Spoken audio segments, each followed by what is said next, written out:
कल हमने जाना था कि आत्मा को जानकर के उस पर ही श्रद्धान करना और उसका ही अनुभव करना,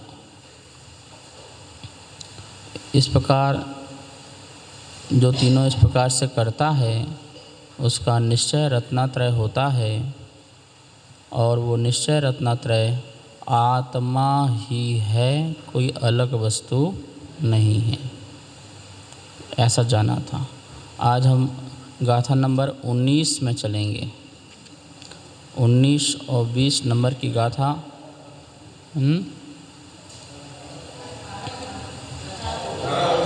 अच्छा, कोई बात नहीं, 18 लेते हैं। 17-18 तो हो चुकी हैं, तो 19 तो कहा था मैंने।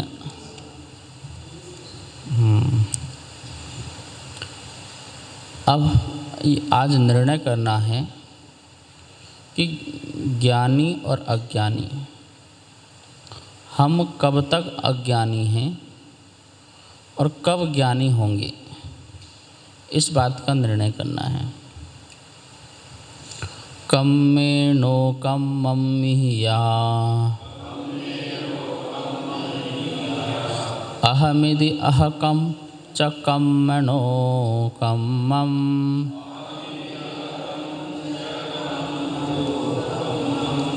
जायेसा खलु बुद्धि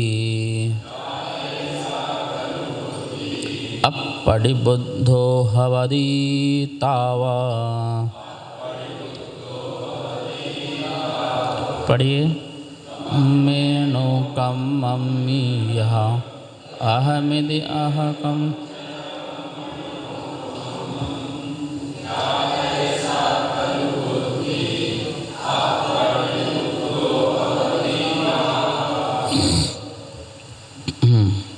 कम्मे कर्म में, नो कम्मम ही और नो कर्म में। एक होता है कर्म और एक होता है नो कर्म। वैसे कर्म 3 प्रकार के होते हैं, द्रव्य कर्म, भाव कर्म और नो कर्म। द्रव्य कर्म ज्ञानावरणा आदि जो हैं उन्हें हम द्रव्य कर्म कहते हैं, जो ज्ञान को आवरण, दर्शन को आवरण, सुख में विकृति, शक्ति में विकृति, वेदन कराने वाला कर्म, शरीर की रचना करने वाला कर्म, तो उसमें मुख्यतः से 8 कर्म आ जाते हैं, वो द्रव्य कर्म हैं। भाव कर्म हमारे चेतन के विकार परिणाम, हमारी आत्मा के विकार परिणाम, राग, द्वेष, मोह आदि, ये अपनी क्या है, ये अपनी विकृति है। और नो कर्म शरीर को बोलते हैं। किसको बोलते हैं? शरीर संबंधी जो वस्तुएं हैं वो नो कर्म हैं। इसे अपन जैसे घातीय और आघातीय बोलते हैं ना। घातीय आघातीय किसे कहते हैं?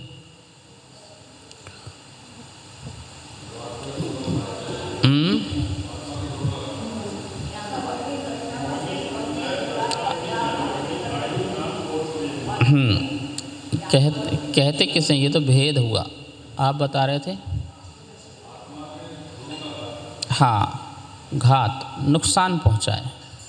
घात करे मतलब नुकसान पहुँचाए, नष्ट करे ऐसी बात नहीं है, क्योंकि कोई भी द्रव्य किसी द्रव्य के गुणों को नष्ट नहीं कर सकता, उसको नुकसान पहुँचा सकता है, क्षय तो कर नहीं सकता। तो घाते ज्ञान जो गुण हैं उसको पूर्णतः प्रकट ना होने दे, दर्शन जो गुण हैं उसकी पर्याय को पूर्णतः प्रकट ना होने दे, सुख जो गुण हैं उसके सुख रूप पर्याय का पूर्णतः अनुभव ना होने दे, शक्ति नाम का जो गुण है, वीर नाम का जो गुण है, उसकी पूर्ण शक्ति की पर्याय को प्रकट ना होने दे या ना होने में निमित्त बने ऐसी कर्म, मतलब जो डायरेक्ट आत्मा का नुकसान पहुंचाते हैं। किसका नुकसान पहुंचाते हैं? ये डायरेक्ट आत्मा का नुकसान पहुंचाते हैं। वो क्या हुआ? जैसे पानी को कीचड़ आदि के माध्यम से दूषित हो रहा है तो डायरेक्ट पानी को दूषित कर रहा है, ठीक है ना। और वो पानी को हमने डब्बे में पैक कर दिया, बोतल में पैक कर दिया, तो वो तो हो गया आघातिया। वो क्या हो गया? आघातिया पैकिंग हो गई। आघातिया क्या है? उसका नाम ही आघातिया, जो आत्मा का घात ना करे पर आत्मा को यहाँ वहाँ जाने भी न दे। जैसे दूषित जल है तो कीचड़पना जल को दूषित करने में निमित्त बन रहा है, तो डायरेक्ट नुकसान पहुंचा रहा है ना। और उसको हमने उससे गंदे जल को बोतल में बंद कर दिया, तो ये हो गया आघातिया कि जल को भी यहाँ वहाँ जाने नहीं दे रहा, अपितु बोतल उसका नुकसान नहीं पहुंचा रही है। तो नुकसान क्या पहुंचा रही है? कीचड़ आदि, जिसे गंदा जल कहला रहा है वो। ऐसे ही आत्मा रागी, द्वेषी, मोही, वो शक्तिहीन जो कहा जा रहा है, दुख रूप कहा जा रहा है, वो घातिया कर्म के निमित्त के कारण कहा जा रहा है, ठीक है ना। और अघातिया कर्म पूरा का पूरा किस में लगता है? शरीर संबंधी है। नाम कर्म, शरीर की रचना। इस नाम कर्म में भी गोत्र, उच्च नाम कर्म, नीच नाम कर्म, मतलब गोत्र कर्म इसका कैसा है। आयु भी मनुष्यायु, तिरंचायु, तो आयु भी। और फिर वेदन करने के पार्टिकल्स जो इंद्रियों के से हमें वेदन कराए, सुख दुख का क्या कराए? वेदन कराए। तो वेदन वाली वस्तु भी, तो चारों की चारों किससे संबंधित हो गए? शरीर संबंधी। इसलिए पूरा का पूरा पुरुषार्थ हमको घातिया कर्म को नष्ट करने में करना है। आघातिया को कभी भी नष्ट करने में नहीं करना है। आघातिया तो अपने आप ही जाएगा, स्वमेव ही जाएगा। साफ जल होगा तो बोतल कोई भी खरीद ही लेगा, और फिर पानी को यूज कर लेगा तो बोतल तो वैसे ही, बोतल की कीमत कब तक है? साफ सुंदर पानी मिला और पी पा कर के पानी को, बोतल को, बस आत्मा जब शुद्ध अरहंत जैसी हो जाए तो बस, तो वो तो अब कुछ जितनी उसकी आयु बची हुई है, जितनी शरीर, जितने नाम कर्म की शरीर की रचना की स्थिति बची हुई है, वो तब तक ही रुकी हुई है ना। इसलिए हम आघातिया कर्म को नष्ट करने का पुरुषार्थ करोगे तो अकाल मरण हो जाएगा। क्या हो जाएगा? अकाल मरण हो जाएगा। मैं अपने को फांसी लगा लूँ, मैं अपने को जहर खा लूँ, मैं शरीर को नष्ट करके दिखाऊंगा, मुझे मोक्ष मिल जाएगा। आजकल लोग इस प्रकार से लोगों को समझा रहे हैं दुख से मुक्ति का उपाय।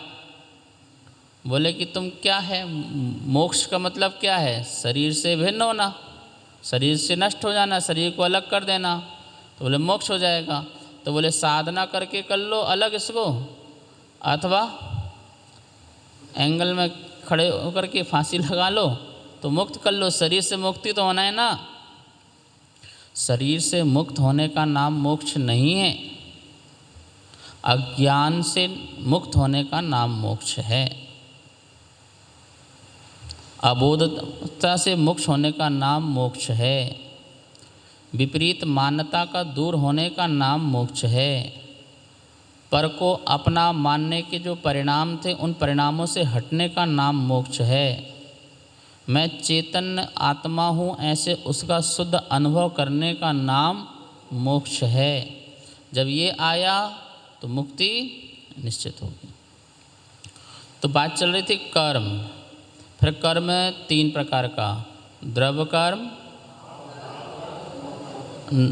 भाव कर्म, नो कर्म। नो कर्म बोलो, कर्म जैसा नहीं है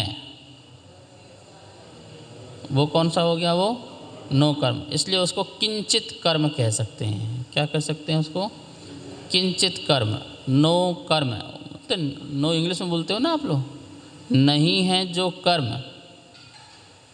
पर उसके कारण भी संसार में रुकना पड़ता है, इसलिए उसे किंचित कर्म कह सकते हैं।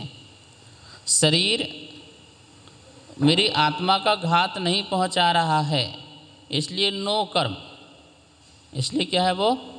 लेकिन जब तक ये रहेगा तब तक आत्मा को भी उतने समय तक संसार में रहना पड़ेगा, इसलिए किंचित कर्म, ईशित कर्म। जैसे कि बोलते हैं कि कषाय 2 प्रकार की होती है ना, कषाय, नो कषाय। क्या बोलते हैं?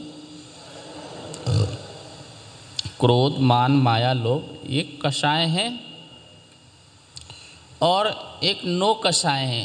क्रोध, मान, माया, लोभ जैसे कषाय नहीं है, पर किंचित कषाय हैं, ईशित कषाय हैं। उसे अपन क्या कहते हैं? जैसे हंसना, तो हंसना लगता है जैसे हम क्रोध कर रहे हो, मान कर रहे हो, माया कर रहे हो, लोभ कर, लगता है क्या? नहीं। पर हंसना भी क्या है? कषाय है। भयभीत होना, ये भी क्या है? कषाय है। शोक में मग्न हो जाना, ये भी क्या है? कषाय है। किसी वस्तु में रति, इष्टपना, बहुत सुंदर है, बहुत सुंदर है, बस अपना सुंदर, अपना को लेना देना कुछ है नहीं है, ये गाड़ी बहुत सुंदर है, बस इतना लेना देना कुछ है नहीं है, तो हमारा वो लोभ वाला लोभ तो नहीं आ रहा ना।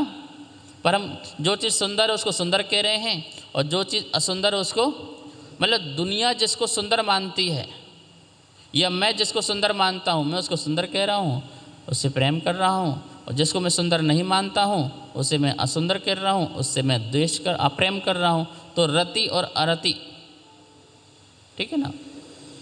और पर से रमण करने के परिणाम, स्त्री वेद, पुरुष वेद, नपुंसक वेद, जो उसके अंदर वेदना पैदा होती है, पुरुष को स्त्री से रमण करने की वेदना, स्त्री को पुरुष से रमण करने की वेदना, तो ये जो वेदन परिणाम हैं ये भी कषाय है, ये भी क्या है? कषाय। पर इन सबको किंचित कषाय कहा है। क्या कहा है? और जो 16 कषाय हैं, अनंतनवंदी क्रोध, मान, माया, लोभ, अप्रत्याख्यान क्रोध, मान, माया, लोभ, प्रत्याख्यान क्रोध, मान, माया, लोभ, और संजलन क्रोध, मान, माया, लोभ, असली कषाय तो यही है, ठीक है ना। तो ऐसे मैं कर्म, नो कर्म के बारे में समझा रहा था कि नो कर्म क्यों कहा? चूँकि ये आत्मा का घात नहीं करता, इसलिए नो कर्म है, और जब तक ये रहेगा तब तक आत्मा यहाँ रहेगी, इसलिए किंचित कर्म भी है, ठीक है। अब नो कर्म जो है वो 2 प्रकार का होता है। कितने प्रकार का होता है? इस शरीर को नो कर्म कहते हैं भाई साहब। किसको कहते हैं? ये जो शरीर है जिसमें आत्मा रह रही है अथवा जिससे आत्मा निकल चुकी है, नो कर्म क्या है? आत्मा जिसमें रह रही है अथवा जिससे आत्मा निकल चुकी है, वो दोनों की दोनों चीज़ क्या हैं? बात समझ में आ रही नहीं आ रही? जिसमें आत्मा रहती है वो वस्तु, तो आत्मा किस में रह रही है? तो शरीर क्या हो गई? नो कर्म। अथवा जिससे आत्मा निकल चुकी है, तो मुर्दा होने के बाद भी ये नो कर्म है। पर कैसा नो कर्म है? ये आत्मा सहित होने के कारण चेतन नो कर्म है, और वो आत्मा निकल जाने के कारण वो कौन सा नो कर्म है? अचेतन नो कर्म है। बात समझ में आ गई ना आपको? कौन कौन सा नो कर्म? ये पत्थर कौन सा नो कर्म है? ये वाला पत्थर जो फर्श में लगा हुआ है, अचेतन नो कर्म। और जो पहाड़ में पत्थर अभी है जिसमें आत्मा है, कोई ना कोई जीव है, वो कौन सा? ये लकड़ी कौन सा नो कर्म है ये आपकी बेंच की, और पेड़ वाली लकड़ी, बात समझ में आई ना। तो दुनिया में दो ही चीज़ हैं, चेतन नो कर्म और अचेतन जो हमको दिख रहा है। हर वस्तु, ये माइक, ये क्या है माइक, ये भी किसी न किसी का शरीर छोड़ा हुआ है। आयरन है, पत्थर में आयरन होता है तो उससे निकाला ना ये, तो पहले शरीर संबंध होगा, आत्मा सही होगी, और फिर उसने आत्मा ने छोड़ दिया, फिर आपने क्या बोलते इसको, उससे लोहा निकाल लिया। प्लास्टिक हो, प्लास्टिक जैसे पेट्रोलियम, फिर उससे पेट्रोल निकल वो आपने बना लिया। तो संसार में ऐसी कोई वस्तु नहीं है जो नो कर्म ना हो। बात समझ में आ गई। नो कर्म है कि नहीं? चंद्रमा नो कर्म है कि नहीं? सूर्य नो कर्म है कि नहीं? क्योंकि चंद्रमा भी अपने आप में पृथ्वी का एक जीव है, उसमें भी जीव है, तो वो चेतन नो कर्म है, ठीक है ना। और जो जिससे आत्मा निकल जाए वो भी कैसा है? तो सुनो, पुण्य पाप के उदय से, किसके उदय से? साता असाता कर्म के उदय से नो कर्मों का संयोग होता है और वियोग होता है। क्या होता है? साता का उदय हो तो नो कर्म का संयोग हो जाएगा, असाता का उदय हो तो नो कर्म का क्या हो जाएगा? तो किसका संयोग और वियोग हो रहा है? बोलो, वियोग और संयोग किसका हो रहा है? कन्फर्म करो, पक्का नो कर्म का हो रहा। पैसा नो कर्म है कि नहीं? कागज किससे बना है? तो नो कर्म है कि नहीं? धन नो कर्म है कि नहीं? मकान नो कर्म है कि नहीं? ठीक है ना। अच्छा, डिसाइड करो, मम्मी पापा नो कर्म है कि नहीं? जो तुमको दिख रहा है, चेहरा, आँख, नाक, कान, बॉडी लैंग्वेज, नो कर्म है कि नहीं? पक्का। बेटा नो कर्म है कि नहीं? कपड़े नो कर्म है कि नहीं? और ये किसके उदय से मिलते हैं? कर्म के उदय से। साता असाता, साता अच्छा है तो अच्छा बेटा, और असाता है तो बुरा बेटा। साता है तो बढ़िया बढ़िया धन, और असाता है तो धन का वियोग, संयोग और वियोग। तो सोना क्या है? कर्म है कि नो कर्म है? नो कर्म है। तो मार्केट वाला सोना कौन सा नो कर्म है, चेतन या अचेतन? और जो पाषाण में ही है, ठीक है ना, चेतन अचेतन, तो सब नो कर्म है ना। और ये सारा का सारा नो कर्म किसके उदय से मिलता है? डिसाइड करो भैया फटाफट। पक्का? पक्का मिलता है ना। पूर्व में जो भी हमने कर्म किए हैं वो कर्म जो बैठ गए, तो जैसे जैसे वो कर्म निकलते हैं उसके निमित्त से किसी का संयोग होता है, किसी का। तो संयोग वियोग वस्तु मेरी है क्या? जो आती हो, जो जाती हो, वो पदार्थ मेरा है क्या? और क्या मैं उसका हूँ क्या? ठीक है ना। पक्का डिसाइड हो गया ना। तो यही कह रहे हैं, कम में नो कम्मम ही, कर्म में और नो कर्म में। अहम यदि यह मैं हूँ, अहम यदि यह मैं हूँ, अहकम यह मेरा है। क्या बोल रहे हैं? अहम यदि यह मैं हूँ, तो बोलो शरीर में हूँ, क्या है ये? क्या है ये बताइए? पक्का अचेतन नो कर्म है ना। और वो किसका सौ पदार्थ है या पर पदार्थ है? क्योंकि जो आना जाना जिसका लगा हो वो क्या है? सौ पदार्थ पर पदार्थ, पर पदार्थ। तो अहम नो कम्मम, अहम नो कम्मम, नो कम्मम, मैं यह कर्म नहीं हूँ, मैं यह नो कर्म नहीं हूँ। ये लिखा है ना, कम्मे नो कम्मी अहम इति अहकम। बोल रहे हैं कि जो ऐसा मानता है कि यह मैं हूँ, क्यों पुण्य किसका है? पुण्य क्या है? पुण्य मैं हूँ, पाप मैं हूँ, ज्ञानावर्णी कर्म मैं हूँ, दर्शनावर्णी कर्म मैं हूँ। मतलब जैसे कि दीवाल में धूल लग जाए तो धूल दीवाल है या दीवाल धूल है? धूल अलग है, रज अलग है और दीवाल, तो दीवाल मान लो आत्मा और धूल मान लो ज्ञानावर्णी, दर्शनावर्णी, मोहिनी और अंतराय। इन चार कर्मों को क्या मान लो? घातीय कर्मों को धूल।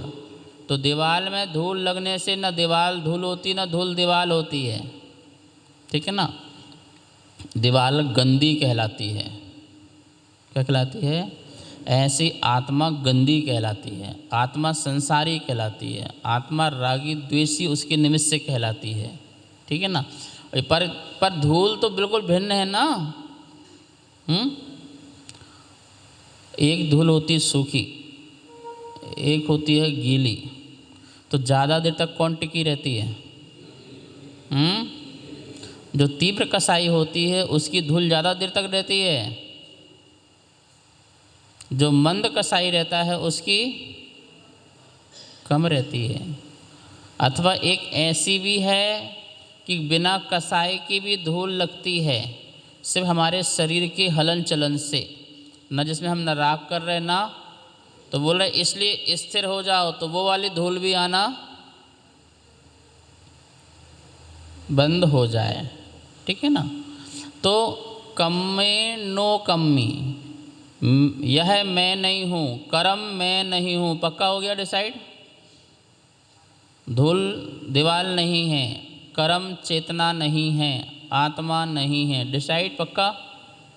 अब रहा नो कर्म, जिसकी प्रदेश में आत्मा के एक एक प्रदेश हैं, बिल्कुल संपूर्ण पुद्गल के प्रदेश में आत्मा है, नख से लेकर के केस तक, यहाँ मतलब बालों में नहीं होती है, बाल में नहीं होती है, और नख जो बाहर निकल जाते हैं तो उसमें भी प्रदेश सिकुड़ जाते हैं, प्रदेश फैलते नहीं हैं। नख के बाहर भी प्रदेश नहीं फैलते और बालों में भी प्रदेश। इसलिए आपके बालों को कैंची से निकालते हैं तो आपको दर्द होता है क्या? क्योंकि वहाँ पर इंद्रिय स्पर्शन इंद्रिय वहाँ पर अपनी वहाँ उसका उपकरण वहाँ पर नहीं है, इसलिए वो आप कटो तो वो ऐसी नाखून जो बाहर निकल जाए तो, लेकिन थोड़ा नाखून के अंदर करो तो तुरंत आत्मा दिखाई देगी, ठीक है ना। तो ऐसे सर्वांग शरीर जितना है उसमें संपूर्ण में आत्मा है। क्या है? संपूर्ण शरीर के प्रदेश में आत्मा है, लेकिन ये नो कर्म है। क्या है ये? और ये नो कर्म मैं नहीं हूँ, डिसाइड हो गया। कर्म यह मैं नहीं हूँ, अहम इति। पर यहाँ पर अभी क्या बोल रहे हैं? अहम इति, यह मैं हूँ। ऐसा कौन मानता है ये बताना चाह रहे हैं। देखिए दो शब्द का उपयोग आचार्य भगवान करेंगे, बोलिए अप्रतिबुद्ध, प्रतिबुद्ध है। अप्रतिबुद्ध इज इक्वल टू अज्ञानी और प्रतिबुद्ध मतलब ज्ञानी। बोले अप्रतिबुद्ध जो है वो जीव ही कहता है कि यह कर्म मैं हूँ और यह नो कर्म मैं हूँ, यह कर्म मेरे हैं और यह नो कर्म मेरा है। ये कौन कहता है? ज्ञानी नहीं बोलता, ये अज्ञानी बोलता है।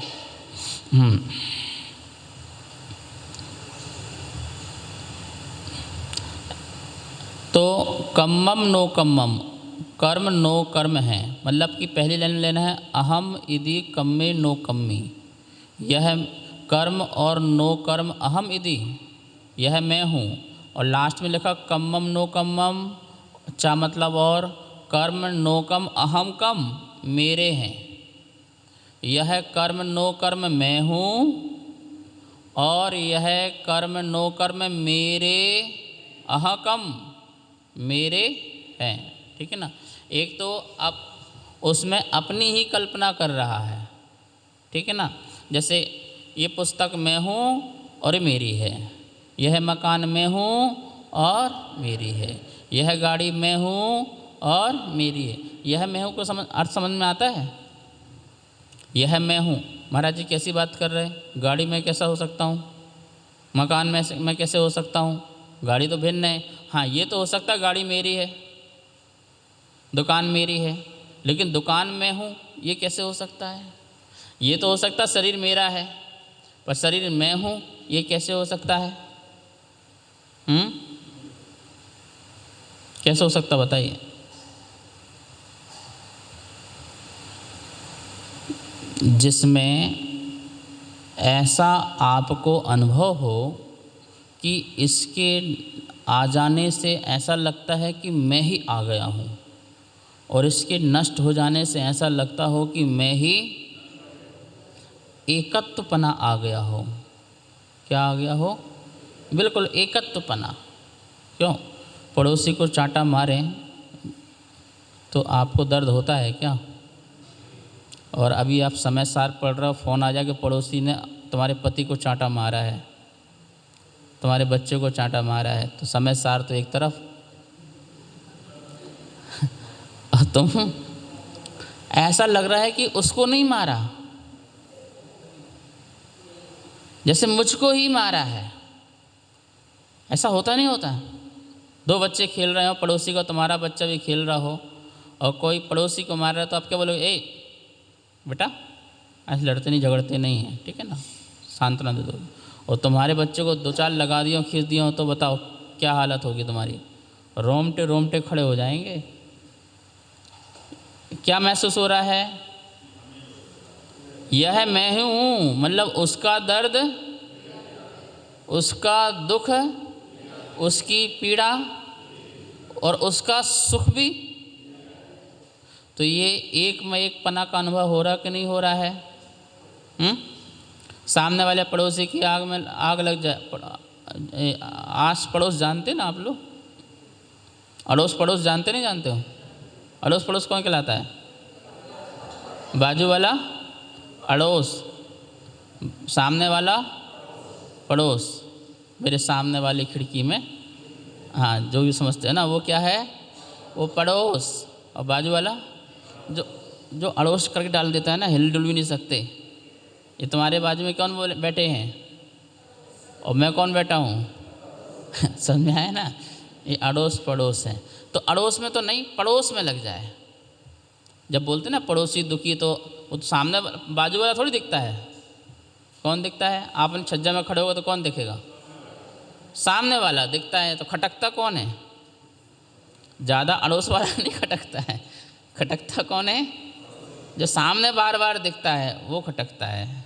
तो उस तब लगता है कि इसका तो सत्यानाश हो जाए, एक बार सामने गाड़ी रखता है बेकार हो जाए, उसके प्रति दिमाग खराब होता है। अड़ोस वाले के प्रति तो दिमाग में ज़्यादा आता भी, और अड़ोस वाला दूर का हो तो फिर तो बिल्कुल भी।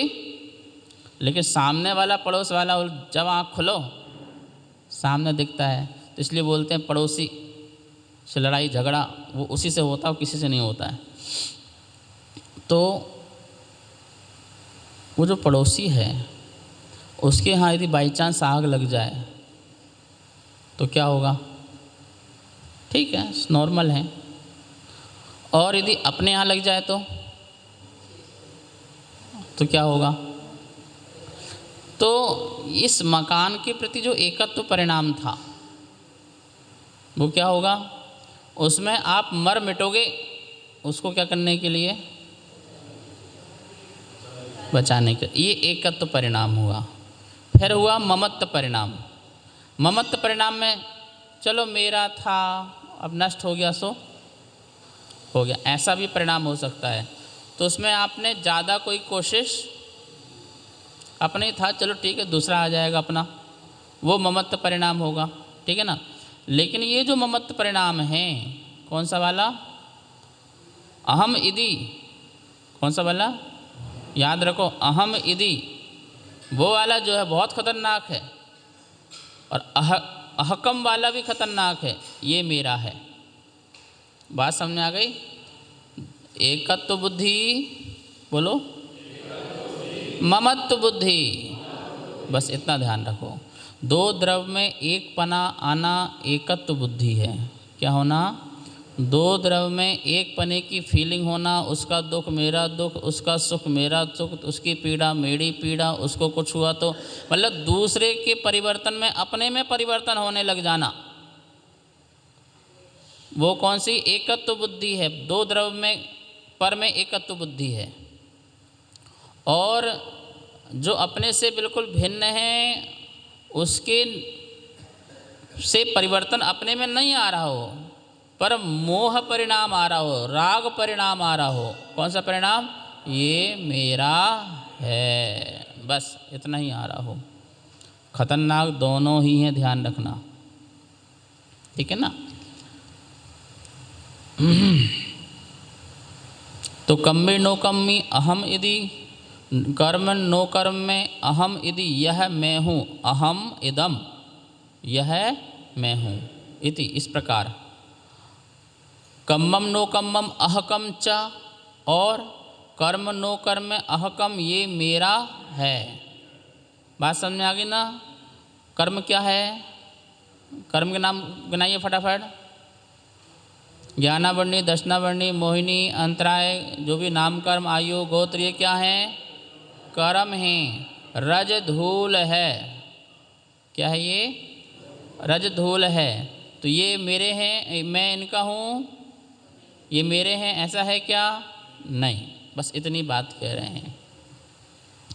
यदि ऐसा है, जा ऐसा खलु बुद्धि, जा ऐसा, जब तक ऐसी, खलु नियम से, निश्चय से, वास्तव में, यथार्थ में, सत्य में ऐसी बुद्धि है, जिसकी जब तक ऐसी बुद्धि है, कैसी बुद्धि, कैसी बुद्धि बोलो, कर्म नो कर्म में एकत्व और ममत्व बुद्धि, कर्म और नो कर्म में, मम्मी और पापा में एकत्व बुद्धि, और धन रूप और रुपया में, रूप और रुपया में, रूप समझ गए ना, जो दिख रहा है सब रूप है, और जिसको खरीदा जा सकता वो, जिससे वो रुपया है। तो रूप और रुपया में एकत्व बुद्धि और बुद्धि, जा ऐसा खलु बुद्धि, मैं बेटा हूँ, बेटा मैं हूँ, पापा मैं हूँ, मैं पापा हूँ, और ये सब मेरा है। ये ऐसी जब तक जा ऐसा खलु बुद्धि, ऐसी जब तक बुद्धि हो, ठीक है। मकान मिल गया तो क्या बोले, मकान किसका मकान है, डिसाइड तो करो। परमाणुओं का है, पुद्गलों का है, नो कर्म का है कि तुम्हारा है। यदि मेरा है तो मुझे मकान बनना पड़ेगा, या मकान को चेतन बनना पड़ेगा, अचेतन को चेतन बनना पड़ेगा, या चेतन को अचेतन बनना पड़ेगा। तो किसका है फिर, वो चूहे घर में रहते, वो भी कहते हैं मेरा है। तुम्हारे घर में चूहे रहते हैं ना, वो भी, उनकी भी धारणा तो ये बिल बना के रहते हैं। वो क्या बोलते हैं, ये बिल मेरा है, ये मकान मेरा है। वो तो अपना मालिक समझता है, तुम क्या समझते हो। जो तुम्हारे घर में वो मच्छर घूमते हैं ना, ये भी कहते हैं मक्खी मच्छर, इनके परिणाम में भी यही है, यह मेरा है। और वो जो ऊपर लटकी रहती, क्या बोलते हैं उसको, हाँ कली, कौन सी कली, छिपकली, वो क्या बोलती है, मेरा है। बताओ, उनकी मूर्खता में और तुम्हारी मूर्खता में क्या अंतर है। वो तो आप प्रतिबुद्ध में भी आप प्रतिबुद्ध हैं, अज्ञानियों में भी महा अज्ञानी हैं। क्योंकि इसका उनको ज्ञान नहीं हो सकता। लेकिन तुम्हें तो पता चलने के बाद भी अज्ञानता दिखा रहे हैं, तो बताइए आप उससे अज्ञानी तो अज्ञानी और हो गए ना। आज घर में जाओ, वो छिपकली से बात करना, देवी बहन जी बताओ ये मकान किसका है, ज़रा ध्यान से सुनना। तो बोलेगे हे मूर्ख, तुझे इतना ही नहीं पता कि ये किसका है? शास्त्रों में पढ़ा नहीं कि अतिथि देवो भवा? क्या पढ़ा? अतिथि देव की तरह होते हो, तू मेरा अतिथि है। यदि मैं हट जाऊं तो दीवार गिर जाए, छत गिर जाए, और मैं चाहती हूं कि देव अतिथियों को नुकसान, तू मेरा मेहमान है, शांति से रह ले बस। बताइए, वो भी अपना समझती है। मच्छर जब पास में आके बैठे तो पूछ लेना, भाई साहब जय जिनेंद्र मकान किसका ये तो बताओ। तो क्या बोलेगा वो कि तुझे इतना भी नहीं पता खून किसका कौन चूस रहा है यहाँ बैठ करके है? अपने घर में रह कर के मैं तेरा खून चूस रहा हूँ तो मालिक कौन हुआ है? बस शांति से रह ले तो यहाँ पे अपना मत समझ। मतलब वहाँ पर रहने वाले कीड़े मकोड़े मच्छर भी जो रहने लगते हैं उन्हें भी उसमें अपनत्वपना आ जाता है। मैं यहाँ बैठता हूँ नीचे, वहाँ पे कोने में चिड़िया बैठती है। जो लोग शाम को आते हैं मैं उनको बताता हूँ, कोने में देखी इतनी छोटी सी काली, दिन भर कहाँ कहाँ घूम के आती होगी वो, कितनी दूर दूर तक घूम के आती होगी। कहीं पानी पीने जाती होगी, कहीं दाना खाने जाती होगी, कहीं हवा लेने जाती होगी, कहीं ठंडी हवा, कहीं गर्म हवा, क्या न जाने कहाँ कहाँ अपने फ्रेंडों के साथ कहाँ कहाँ घूमती होगी है। अरे उसकी तो फ्रेंड सर्कल सारा होता है। हम लोग कुंदकुंद घाट में बैठते थे ग्रीन पार्क में, ये जो शांतिवन है ना, कहाँ पर हो, दरीगन, लाखों की तादाद में तोते होते हैं।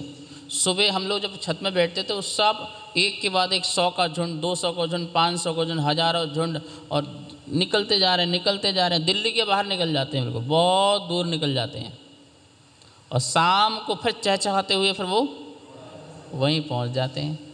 देखो तो वहाँ पेड़ नहीं मिल रहे क्या? नहीं, वहाँ तो बढ़िया है ना, खाने को मिल रहा है और पेड़ भी है, दोनों काम एक साथ है, वहीं रुक जाएं। पर नहीं, अपना तो अपना ही होता है, ऐसी भावना तो उनमें भी है। अपना घोंसला, अपना मकान तो अपना ही होता है।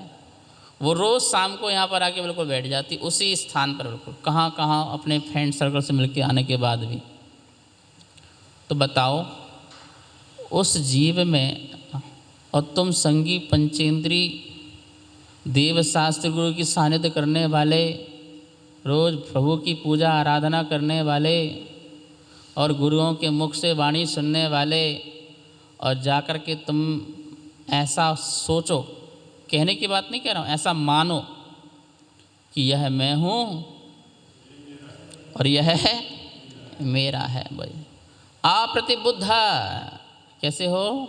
जा ऐसा खुलो बुद्धि, जब तक जिसकी ऐसी क्या है, बोलो क्या है, बुद्धि है, अपरिबुद्धो, क्या है वो, अप्रतिबुद्ध है। क्या है?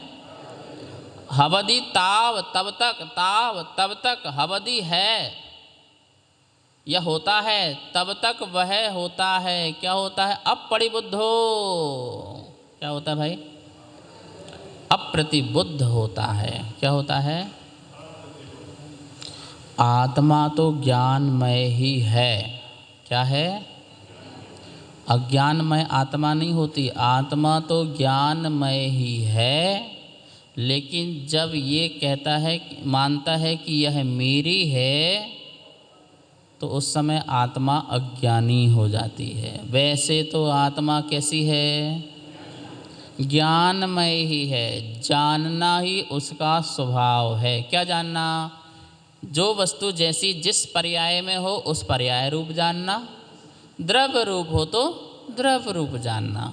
द्रव्य यह जड़ है तो जड़ रूप जानना, और यह द्रव्य वर्तमान में पर्याय रूप में पुस्तक रूप में है, तो इसको कैसे जानना? पुस्तक रूप में जानना, क्योंकि इस पर्याय में ढली हुई है।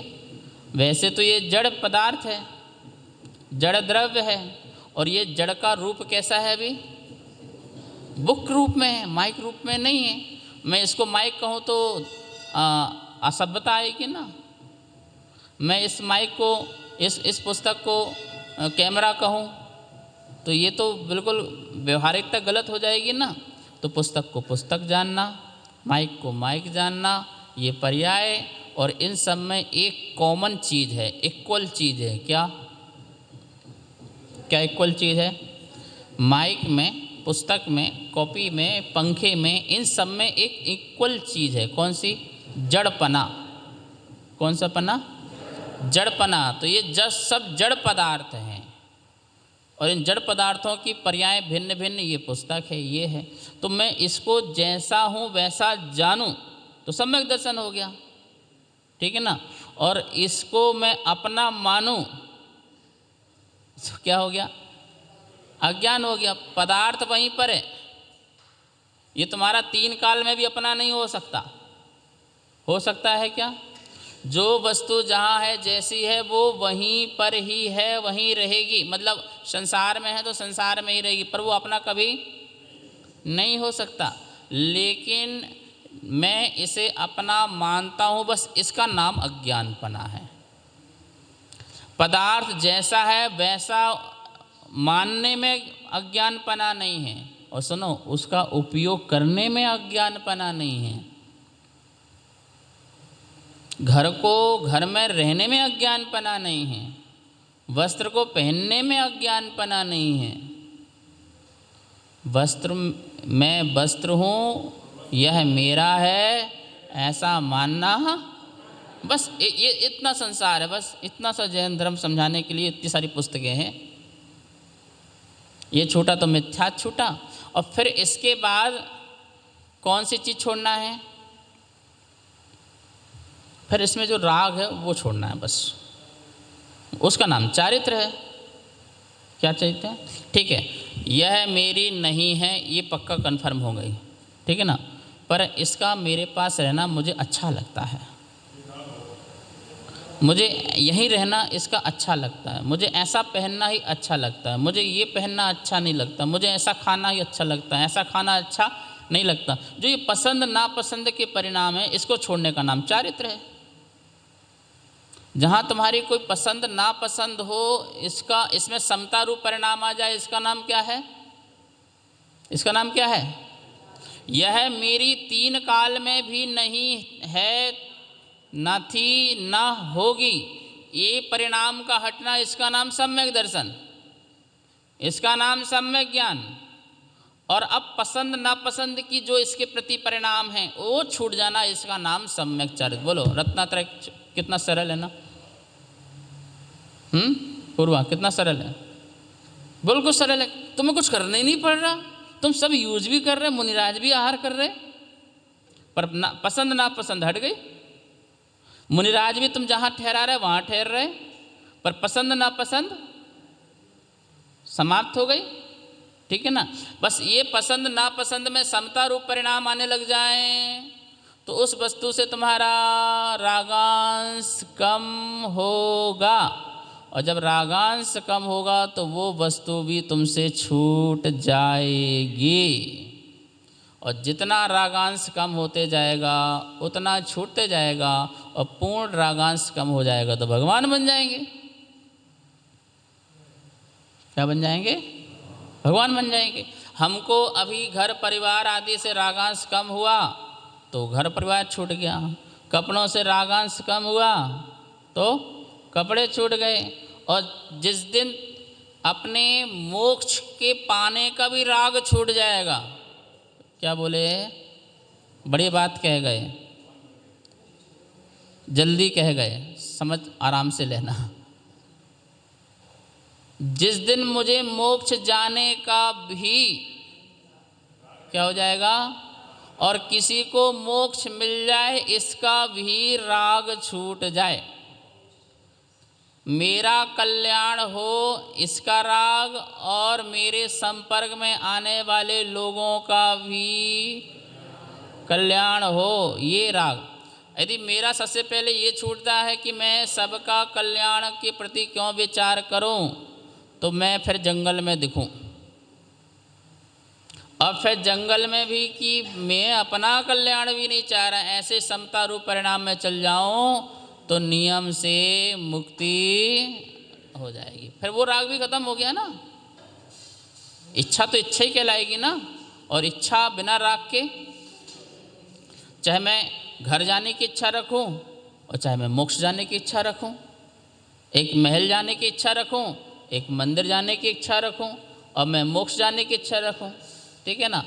तुम मंदिर आने की इच्छा रखते हो और मैं मोक्ष महल जाने की इच्छा रखता हूं, तो इच्छा में क्या अंतर है? इच्छा इज इक्वल टू राग, राग इज इक्वल टू कर्मबंध, कर्मबंध इज इक्वल टू संसार। तो बोले वो परिणाम से भी मेरा थोड़ा बहुत राग बंधेगा तो उसका उदय मुझे भोगना पड़ेगा, तो उतना दिन मुझे रुकना पड़ेगा ना संसार में।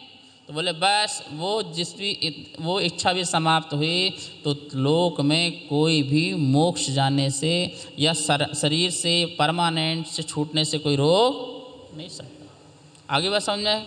सम्मत दर्शन मतलब कम नो कर्म मैं नहीं हूँ, यह मेरे नहीं है, मिथ्यात गायब, मिथ्यात गया, मिथ्या मान्यता गई। अभी तक मैं किसमें भ्रम में था? मैं शरीर हूँ, शरीर मेरा है, मैं मकान हूँ, मकान मेरा है, मैं दुकान हूँ, दुकान मेरा है। ये मिथ्या बुद्धि खत्म। मिथ्या बुद्धि खत्म होने के बाद मैं इसे यूज कर सकता हूँ नहीं कर सकता? कर सकता हूँ नहीं कर सकता? कर सकते हो। तीव्र राग से भी कर सकते हो, तीव्र द्वेष भी कर सकते हो। मुझे ये खाना पसंद नहीं है, थाली भी फेंक सकती है, और थाली को अंदर भी ले जा सकते हो, चाट चाट के भी खा सकते हो। इतना तीव्र राग भी हो सकता है, इतना तीव्र द्वेष भी हो सकता है, बिल्कुल कोई प्रॉब्लम नहीं है। ये तुम्हारे चारित्र मोहिनी का विषय है। किसका विषय है? इतना तीव्र हो सकता है भाई साहब, घर से बाहर भी निकाल सकते हो, और अनजान आदमी को घर के अंदर भी इतना द्वेष घृणा भी पैदा हो सकती है, क्योंकि चारित्र नाम की कोई अभी चीज़, समता रूप परिणाम की कोई चीज़, लेकिन मिथ्या चला गया है। क्या मिथ्या चला गया है? यह मैं नहीं हूँ, ये मेरा नहीं।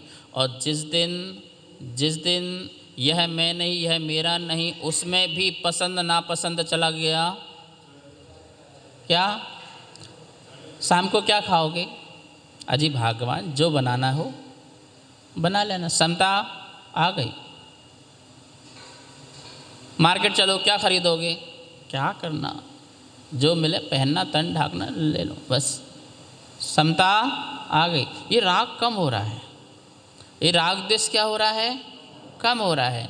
जो भाग्य में पुण्य के उदय में थाली आई, अभक्त, इतना ध्यान रखना, अभक्ष नहीं होना चाहिए, जीव हिंसा हो ऐसी वस्तु नहीं होना चाहिए। उसे आप समता से क्या करो?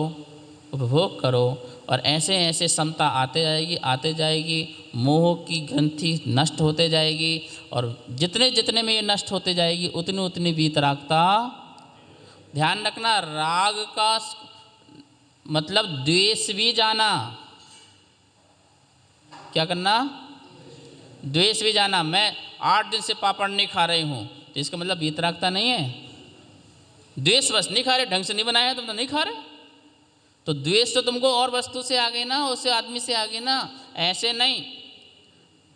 इंद्रिया आसक्ति को तोड़ करके मैं नहीं खा रहा हूँ, क्या खाऊं, कब तक खाऊं, कितना खाऊं, यही खाता रहूं, ऐसे परिणामों से वैराग रूप त्याग हो, ज्ञान रूप त्याग हो, तो वो समता है, उसका नाम चारित्र है। उसका नाम क्या है? कितना सरल है जयेंद्रम, बताओ। पूरी दुनिया को यूज करो और फिर भी अपने में मत सम्यक रत्नात्रय से सहित रहो, कितनी बड़ी बात है। मुनिराज भी तुम्हारे मंदिर में रहे, मकान में रहे, भोजन भी करें, अच्छा बढ़िया छक्कर खा के आते हैं, तुम क्या खाओगे? एक से एक आइटम तुम बनाते हो। अपने घर में कितने बनाते हो? 2-4 गिनती के, एक दाल एक सब्जी रोज, बस एक आध हफ्ते में मीठा हो गया सो हो गया, नमकीन हो गया सो हो गया। लेकिन तुम्हारे परिणामों में इतना है कि मुनिराज को अच्छे से अच्छा, बढ़िया से बढ़िया पति मंगाए तो मना मना कर दे और गुरु को मना मना करके दे। कैसे दे हैं? एक जगह मना, ये ले क्या खाते रहोगे, दिन भर खाते रहोगे, इतना बीमार हो जाओगे, छोड़ो। और मुनि को मना मना करके बोले सुनो, ये करने के बाद भी मुनिराज सब वस्तुओं के प्रति समभाव रहने के बाद वो वीतरागी रह गए। उन्होंने कर्म की निर्जरा कर ली। क्यों? क्योंकि उनका लक्ष्य भोजन पर नहीं है, गर्त पूर्ण पर है। गर्त मीन्स गड्ढा। गड्ढे को भरने का है कि ये पुद्गल है और इस पुद्गल को पुद्गल रूप में स्थिति बनाए रखने के लिए एक पुद्गल और चाहिए। जिससे ये स्थिति बनी रहेगी तो मैं अपनी आत्म साधना अच्छे कर पाऊंगा। सामायिक में स्थिरता, ध्यान में स्थिरता, परिणामों में स्थिरता मेरी बनी रहेगी। बस इतना है। और तुम्हें क्या करना है? मेरा रूप अच्छा बना रहे, मेरी आँख अच्छी बनी रहे, मेरा कान अच्छा बना रहे, मेरा चेहरा अच्छा बना रहे। भैया तो ये चीज़ खाने रहे हो, ये खाएंगे तो महाराज स्किन में ग्लो होता है ये खाने से महाराज ये होता है। तुम्हारा तो उपयोग ही कहाँ पर है? शरीर में। क्यों? क्योंकि यह मैं हूँ और यह बस ये मिथ्या बुद्धि भरी हुई है। तो जब तक मिथ्यात्व दूर नहीं हुआ, सम्यक्त नहीं आया, सम्यक्त नहीं आया तो मोक्ष मार्ग प्रकट नहीं हुआ, जैन दर्शन प्रकट नहीं हुआ, वीतराग धर्म प्रकट नहीं हुआ। शेष कर लेंगे।